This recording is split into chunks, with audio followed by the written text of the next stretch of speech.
Hello everyone, welcome back to the channel. I hope you're all doing well. Today I'm going to talk about nibs. This was a request from a viewer, Ryan, who wanted me to provide my opinion on the different types of nibs. So I have a pretty good selection here to talk about.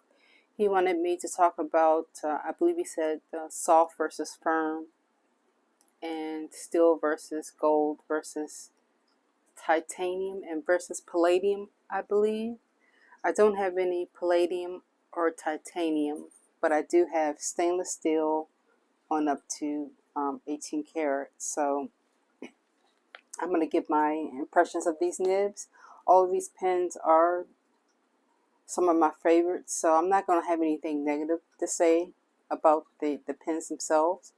Not really anything negative to say about the nibs. I enjoy writing with all of these. But I'm just going to provide my opinion on the feel of the nibs, the bounciness and softness and that type of thing. So I'm going to move this out of the way and zoom in a bit.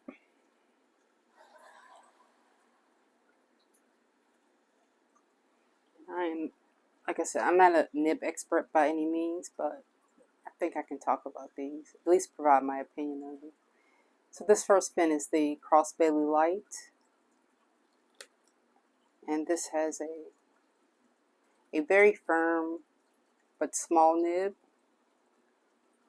One good thing I can say about cross pens, and I've spoken a lot about cross pens on my channel, I love them. I think they're underrated.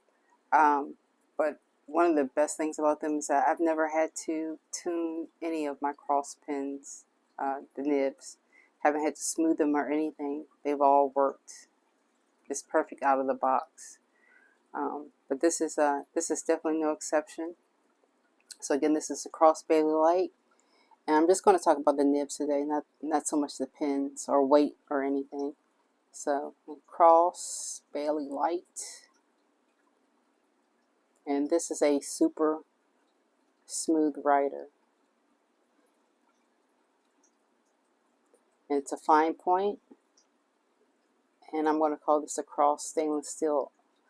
Because I don't know who makes their nibs. I assume they're in-house. I don't know if they outsource them or anything.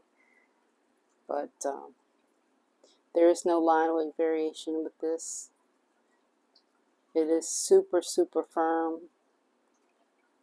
Just write nicely in reverse.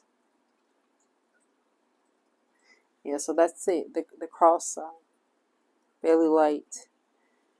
There's like I said, no line weight variation, but it's very smooth, very reliable. No flex or anything to this nib. Super firm. And so this is it's $20, and the ink in here is the included cartridge.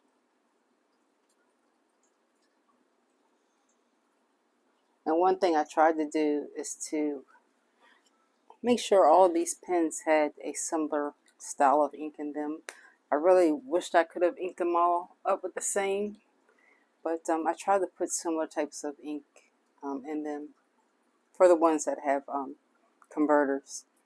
I think all of these have a ink that's on the wetter scale.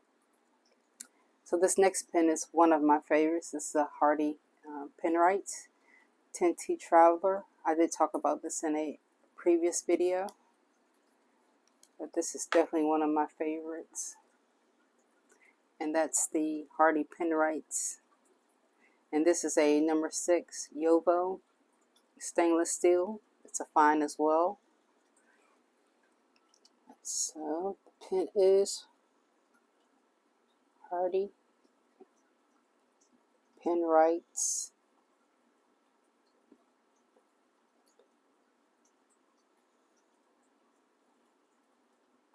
And this is a fine number 6 Yovo stainless steel. And I'm going to warn you, I'm probably going to say Yovo 7 different ways. And this is a comparison between the size of the cross nib and the Yovo number 6. You can see how small the cross nib is compared. But it's still a nice, very nice nib. But I prefer the feel of the bigger nibs just a little bit. So this one has a little bit more bounce to it than the Crossbay, but by no means is it a flexi nib. It does so in reverse. And again, no line weight variation. You can only feel the bounce when you actually go down to, when you actually push down on it. So there is really no line weight variation, but it does have some give in it. It's not rock solid like the Bailey feels. So that's the Hardy Penrites 10T Traveler, number 6 Yovo, stainless steel. Next pinup is a new acquisition. This is a LIY resin. This is his Chinese pen. And let me go back to the, I've already forgotten my script here. So the Hardy Penrites was, I think, $185. And the ink in here is Birmingham Pen Company, Boiler Steam. Okay, so back to the LIY. This is a Chinese made pen. I bought this on eBay. It's one of the most expensive, if not the most expensive, Chinese pen I have. But there's a nib on this one. And this one has a number 6 Schmidt Iridium Point fine nib. So you can see there, it says Iridium Point. I thought that most, if not all, nibs had iridium points, but maybe not. They did make the effort to actually state it on the nib. So, like I said, I'm not an expert on nibs, unfortunately. So this is the LIY resin. And this has a number 6 Schmidt Iridium Point. And it's a fine. And again, like the Hardy Penrites, there's a little bit of bounce to it, but still no line weight variation. It's not as good in reverse, but I do feel some give. Still, the cross is definitely the most firm of them all. But this is a, you know, if you compare the two here, this definitely feels like more like a, these two feel more like a typical fine than the cross. But yeah, it's this feels very similar to the Hardy Penrites. Like I said, some bounce, but for the most part, it's pretty firm. It's pretty smooth as well, just a little bit, like the Hardy Penrites, just a little bit of tooth, but it's perfect. I just love the way both of these write. Next up is a pen that you've seen. Again, I've forgotten the cost. This pen is $92, and the ink is Tachia Sabi Midori. Nice blue.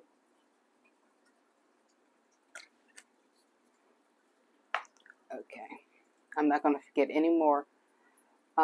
This one you've seen on my channel before. This is the Leonardo Memento Magico. This was my #1 pen for the longest time, and it's still probably in my top 5. I love this pen. This is a number 6 Yovo as well, stainless steel, but this has a what they call a PVD coating, physical vapor disposition. It's just a technique that Leonardo uses to provide some durability to their nibs. So Number 4 here, we have the Leonardo Memento Magico. And this is a extra fine. Number 6, Yovo PVD stainless steel. And it doesn't feel any different from any other nib with the PVD coating. It just feels good. I just love the way this extra fine, and it's a super smooth extra fine. Just a perfect feeling extra fine. Of course, there is no line weight variation with this,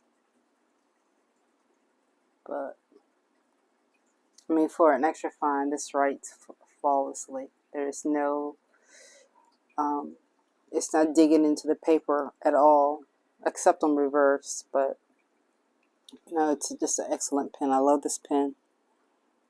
So this one was, I'm not going to forget this one. This one was $144. And the ink in here is Monteverde Raven Noir. And a lot of these pens have Monteverde in it because Monteverde, a lot of them are pretty nice wet inks.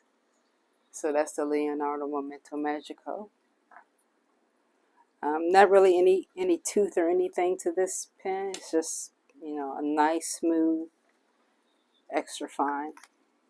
My favorite extra fine by far.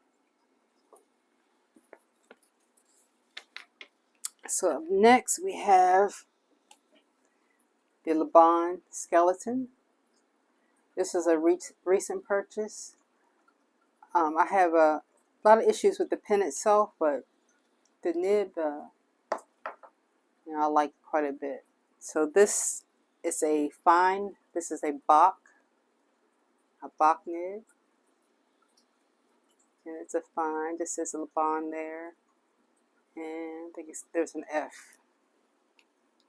So this is the second to last of my stainless steels, and this is the most unique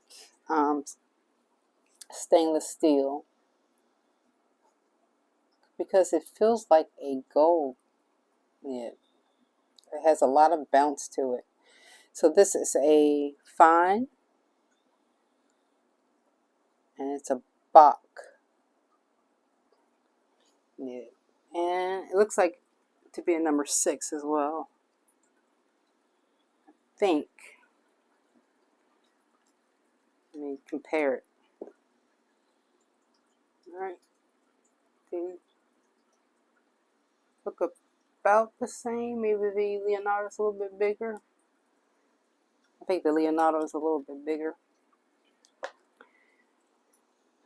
But this one has a good amount of bounce and line weight variation.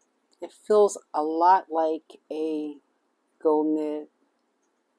I had to do a double take, but it's nice and wet.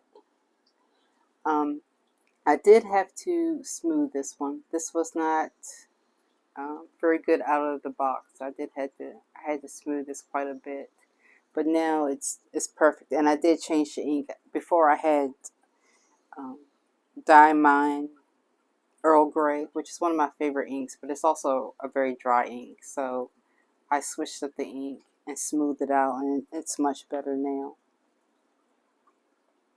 So the Lamy Skeleton was $224.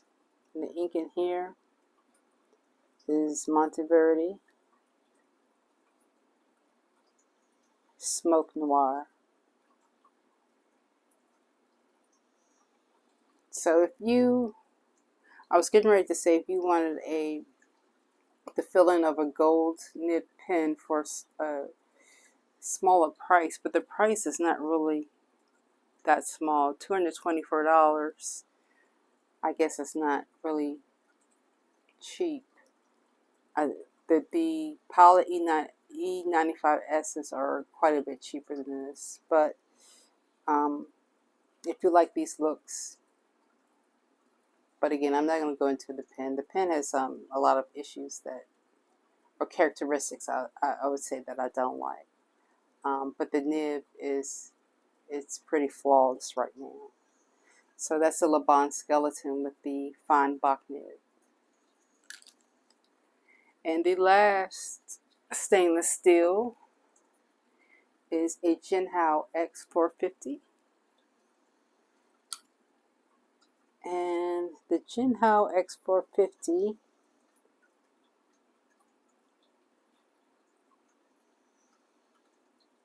has this is a medium, and it has a number 6 stainless steel, and it says it's 18 karat gold plated, and that's what it says on the nib.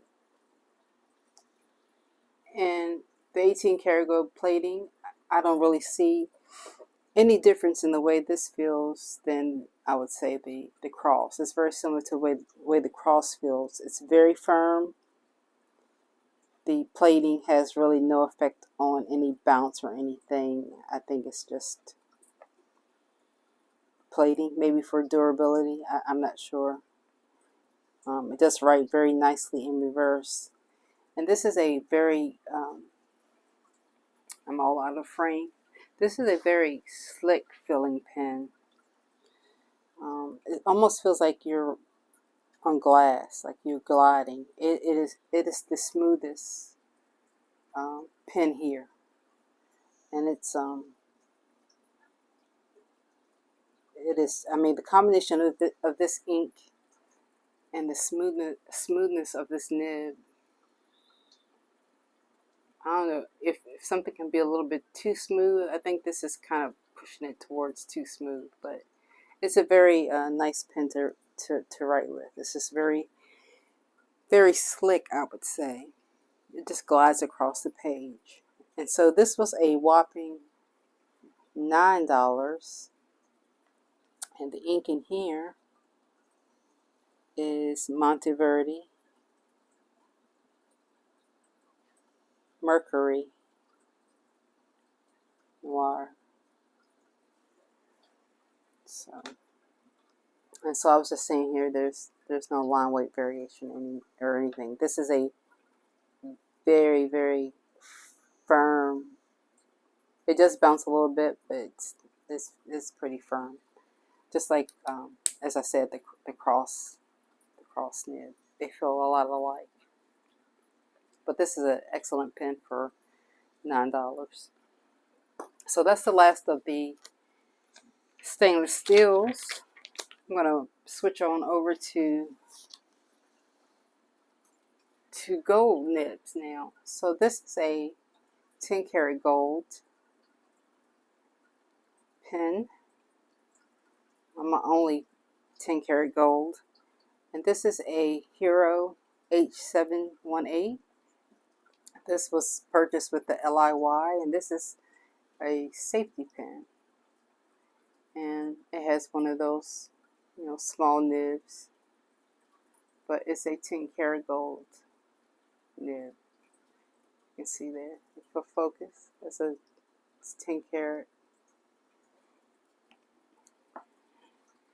So on to 10 karat, we have the Hero H718, and it's a 10 karat, and this is a medium. It feels a little bit on the fine side, but it is a medium. And you can see we're starting to have a little bit of flex here. I'm unfortunately run out of ink. The biggest issue that I have with this pen is I have no way of knowing how much ink I have in it. And apparently I've run out. I mean, I don't know how to get into this pen. There's no ink window or anything. So I can't keep Unfortunately, I can't keep writing with it, but it does have a good amount of flex and a good amount of bounce. I don't know if you can see there. If you can see the bounce there. Oh, there's some ink, but it just has nice bounce, nice flex.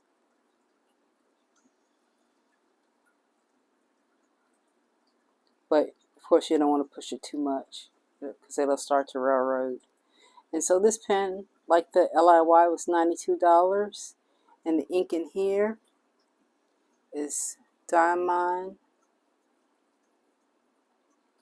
Aurora Borealis. Oh, very nice nib and a less than perfect pen, but it's a very interesting pen. It has a small nib and such a big, this is a very heavy pen, very big pen, but then it has that small nib, but it's very nice, bouncy 10 karat gold nib. A very interesting pen.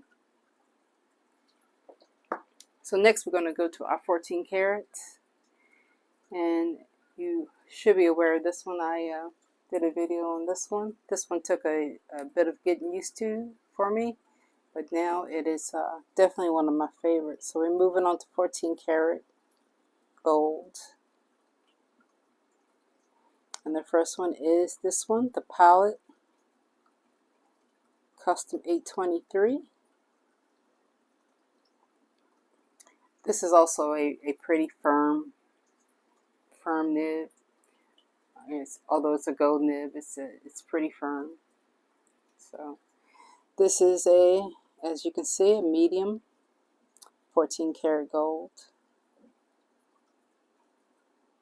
It does have a little bit, but this is one of those pens that you just don't wanna push. None of these pens are advertised to be flex pens, but when you feel that bounce, for me anyway, I just want to kind of push it, but I have to learn to get away from that. It doesn't really do much in reverse, but it's very smooth, and it's in between the Jinhao and the Cross as far as its smoothness. But you know, once I changed the ink, I had the wrong ink in here, but once I changed it to a Palette ink, it just really opened up this pen, and it's just one of the, there's not a day that goes by that I don't write with this pen. So there is a little bit of line weight variation. Very smooth, very comfortable pen to write with. And this was, which was this pen? I forget how much this pen was. $224 as well, like the Laban.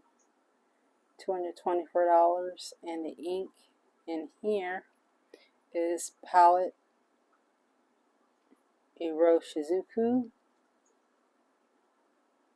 Ajisai. So very nice nib, very nice pen. Next 14 karat gold pen. This is my favorite pen. This is a Montblanc Mia. This is not my favorite nib, but this is my favorite pen. Overall, taking in all the characteristics of the pen, this is by far my favorite.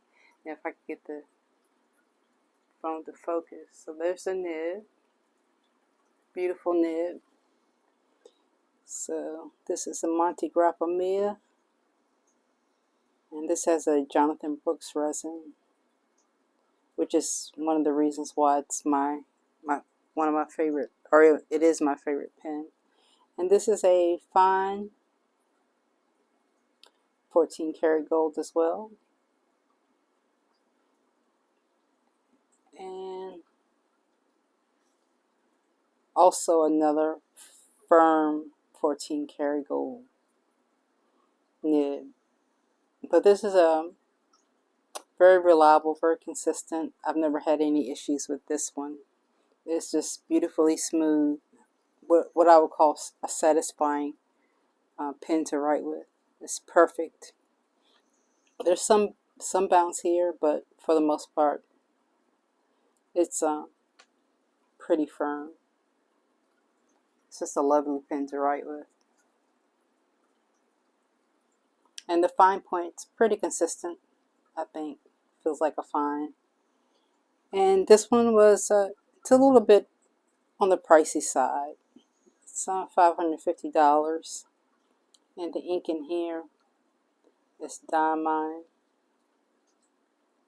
Writer's Blood.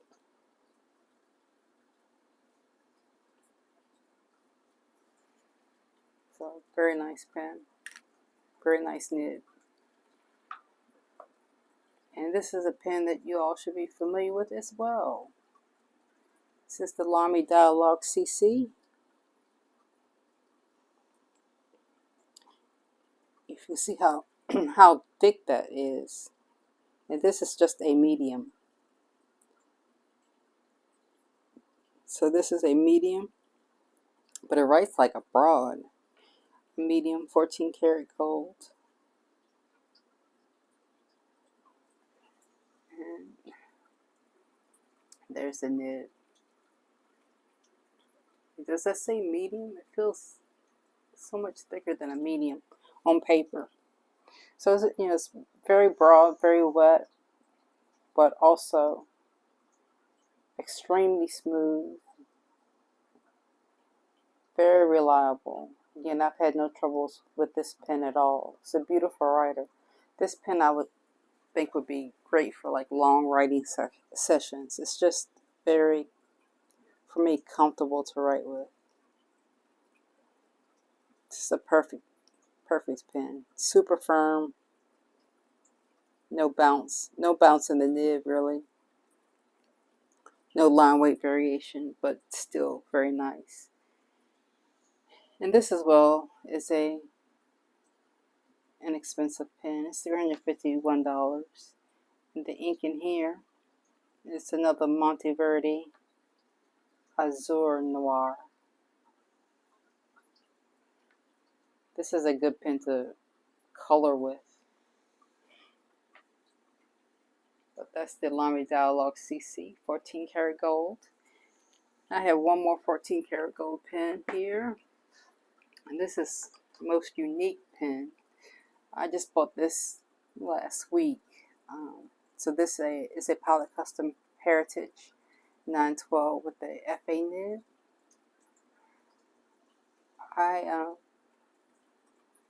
When I first wrote with this, it wasn't what I expected at all. You see that nice fine point? It's a nice fine needle point.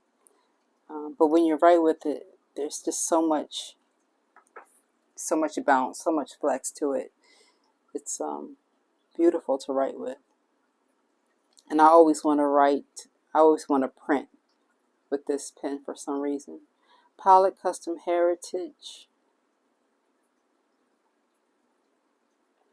912. It says sharp point that just makes me wanna write print with it. And this is a FA nib, 14 karat, and it's super bouncy. I know quite a few people have complained about the feed not keeping up, but I haven't really had any issues.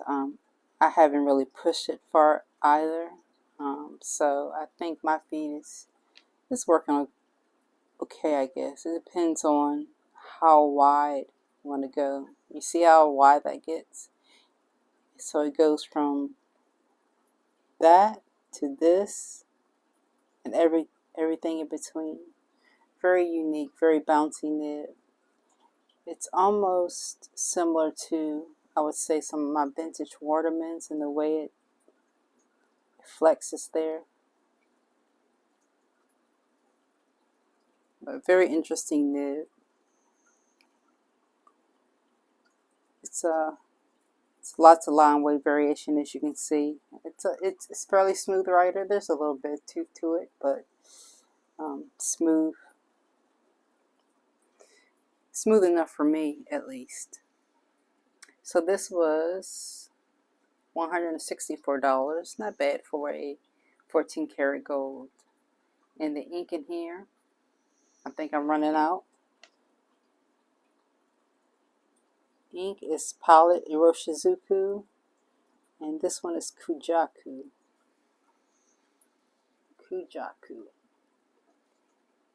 And that's, let's see if I can do some nice figure eights. Oops, railroading a little bit. So yeah, a lot of people upgraded to the ebonite, to an ebonite feed to help with the ink flow. I'm still, undecided as to whether I'm going to do that. I probably won't push it that far. So if I want to push a pen real far, I'll just use a Waterman. But those are the 14 carats. We have 3 more to go, and these are all 18 karat. This is going to be a long video. This is actually my second time filming it. I had a lot of bounce in my previous one, so I had to redo it. But so the next one, you've seen this pen as well, hopefully. So we're going to move on to the 18 carats. And this one is the Pilot Namiki Silverin. And this is a medium 18 karat. And very bouncy, very flexy as well. So the trend is the more gold, the softer they're getting, and the more line weight variation that you're getting. So there's the nib, very cool looking nib, medium 18 karat Pilot. So this is also very smooth. This is one of my favorite pens as well. It's a smooth, wet, beautiful writer. It's good line weight variation. Definitely flexes when you push it. It's just there's just a little bit less line weight variation than the FA nib, but they're pretty close in the line weight variation. This one has just a little bit more flex than this one, but this is a beautiful pen. Next up, oops, I was almost in a groove there. Pilot Namiki Silverin is $381, and the ink in here is Pilot Iroshizuku Konpeki.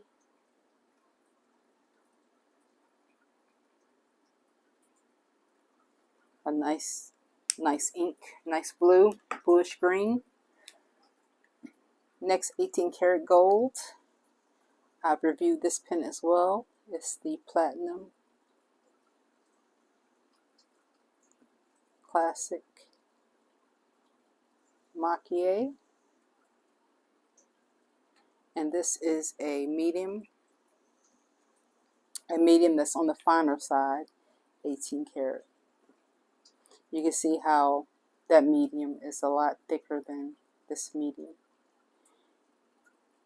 And this probably was one of my first springy nibs, and it was kind of off-putting at first. I didn't like this pen for the longest time, but then I got used to it and I grew to love bouncy nibs. And it's not even close to being as flexy as that one.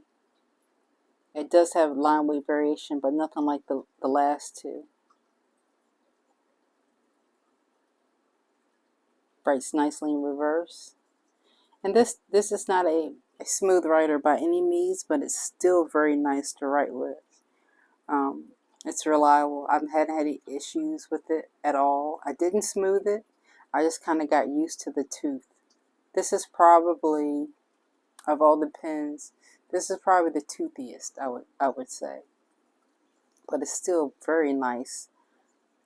I just love writing with this pen.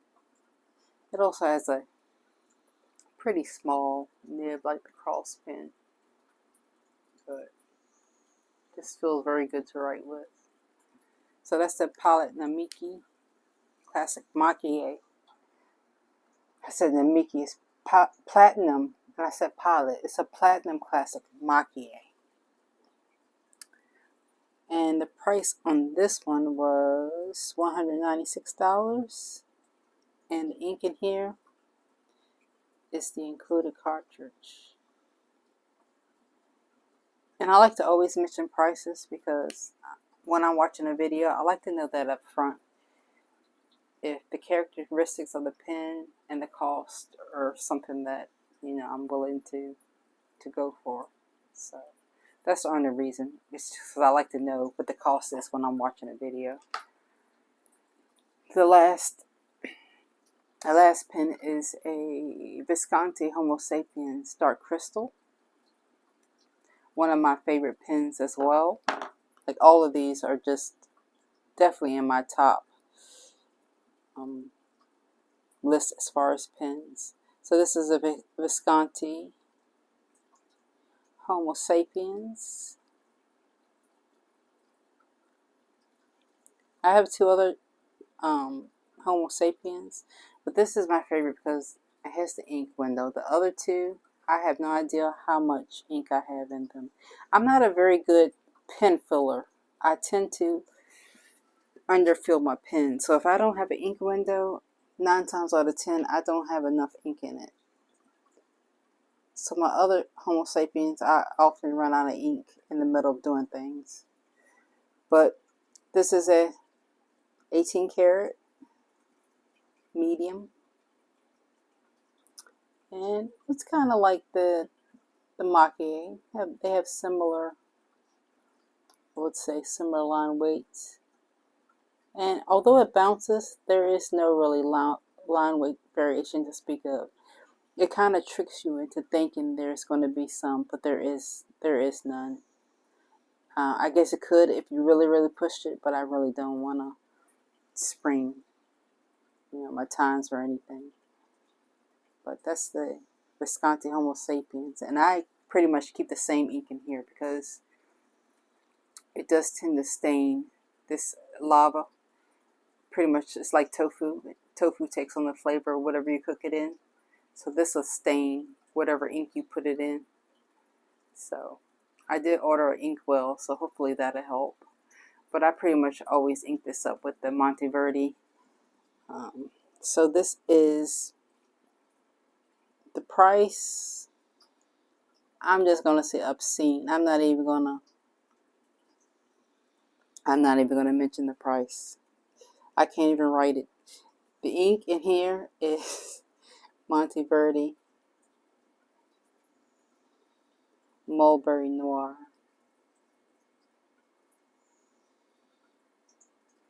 So this is a super long video. So I'm going to conclude here.